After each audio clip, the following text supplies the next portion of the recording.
If you have a highly sensitive child, here is how you can help them to become successful.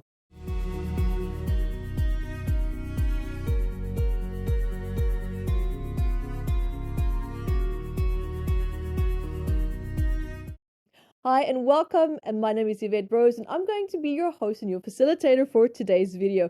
And guys, just for those of you who are new, I am best well known for having written this big book called Metaphysical Anatomy, which is a big book of 679 medical ailments, and that's the psychosomatic stress for adults. And yes, we absolutely also have the kids version as well. Your ancestry is talking, are you listening? It's also another big book. So I'm really looking forward to diving into today's topic, how to help highly sensitive children to become successful. Well, one of the things that really comes to mind, first of all, is to look at what are they good at.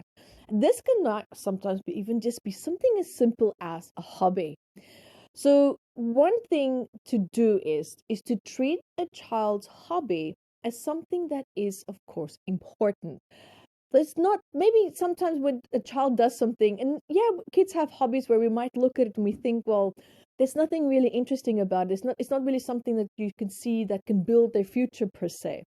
But to the approach to something that they're actually good at, that is what's important. It's not actually what they're doing. So here, it's very important to not treat a child's hobby as a waste of time, because this can have significant negative consequences on their environmental well-being and also just the overall development, the psychological development and relationship to how they feel about their skills and what they do, and the value that they feel that's connected to the effort that they put into what they're doing, rather than looking at what they're doing, right? It's more the mindset, the passion, the love for it.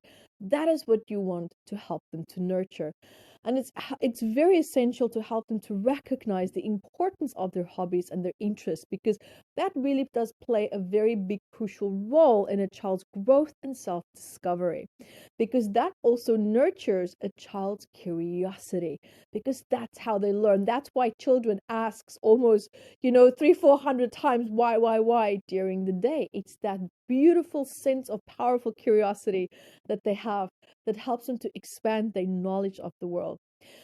Because what's another point that's important here to look at, when you as the leader or the role model support a passion that your child now, for example, have, and that you're validating their talents, then you're encouraging them to feel confident to pursue things in their life that they love, meaning their emotional world is validated. How they feel in relation to what they're doing is validated rather than the action itself.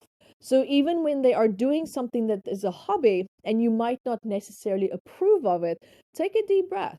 Rather focus on how well they're doing the hobby rather than the hobby outcome in itself, right? So if they're great artists, it's like, wow, you're putting so much effort into this, you're thinking it so, thoroughly, so well through, instead of like, wow, that's such a beautiful picture, because maybe they hit it lucky one time with a great picture and they can replicate that to get the same praise again. And as you know, with a highly sensitive child, it's going to put them in a spinner where they're going to start to feel frustrated all over again, and it's going to trigger that fear of failure. It's going to trigger so many other strings of negative ripple effects as well, because the brain also lights up in more areas for highly sensitive children in terms of action and planning, right? So that's why the effort into taking action, the effort into planning, that is what needs to be nurtured. That's why they are wired a little bit differently than children that are not as necessarily highly sensitive as well.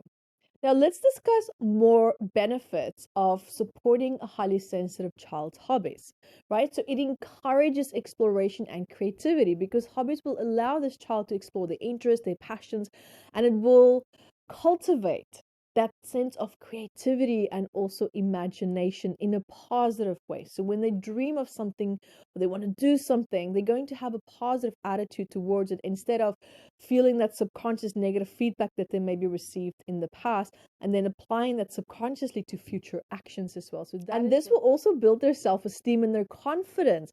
Engaging in hobbies, this provides like a sense of accomplishment. That feeling when you've done something and you kind of, you tick that tick box. It's a good feeling. Like, it's a feeling of, accomplishment in the sense of mastery. And that is the same for children as well. So when children receive support and encouragement for their hobbies, it boosts their self-esteem and their confidence, actually allowing them now to take more pride in their abilities as well. It also promotes emotional well-being because hobbies serve as a relaxation and also stress relief. When you do that thing that you love so much, it really puts you almost like into this really nice euphoric state. It's the same for children, and it helps them to feel more safe, to freely more, pursue their interests without, feeling judgment or experiencing, negativity associated with something that they actually feel very positive about. It also strengthens parent and child bonding support, right? So when the child's hobbies now is created and the parent is now, jumping in there and maybe helping them, or, there's a meaningful interaction also being exchanged from the child and the parent, that will help to demonstrate also for the child that the parent values me and what I do matters, what I love matters, therefore I matter. Another point also is that it encourages commitment and dedication. So when kids are allowed to explore their hobbies, they learn the importance of commitment and also dedication to their passions, because these skills can translate into other areas of their lives, for example, like academic and even relationships. And it also promotes almost like a well-rounded development, because embracing like a variety of hobbies, this can contribute to a child developing more in a broader perspective, rather than also just like this tunnel vision, this one-way lane. Because hobbies can provide so much growth in so many different areas and actually help them to feel more confident to tackle different things. Instead of sticking to one thing that they feel safe with, they can start to learn to feel safe doing a variety of tasks, because they're starting to build their confidence also in all different areas of interest. So parents, there you have it. Thank you for being here with me today. Keep asking your really great questions, and until next time, take care. So guys, there you have it. Also remember to subscribe to my channel, stay up to date. And also I have a free Mac membership website where we have so many courses up there. There's meditations, there's workshops, whatever you need, it's there. There's so many wonderful webinar replays as well that you can benefit from and also to observe and to learn from. Guys, also remember that I have written 18 books. 18, 1-8.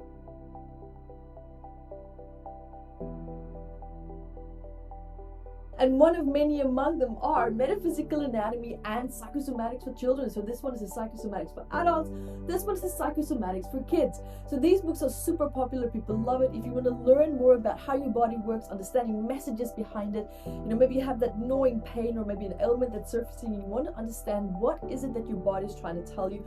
Guys, these books are going to be absolutely invaluable to you. You can find it at evettebooks.com, where you will also find all my other 18 books. And guys, also remember to keep asking all these great questions. I love to answer your questions at Ask Evette, where we discuss, life conundrums and, life challenges, and just answer questions perhaps where you feel, quite stuck in your life. I would love to share my perspective with this and to help you to resolve perhaps certain pain points that you might be having in your life as well.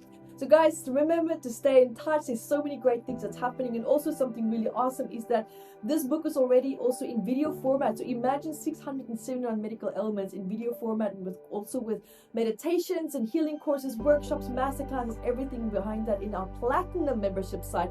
So guys, remember to check that out. There is so many great things happening there. So see you there.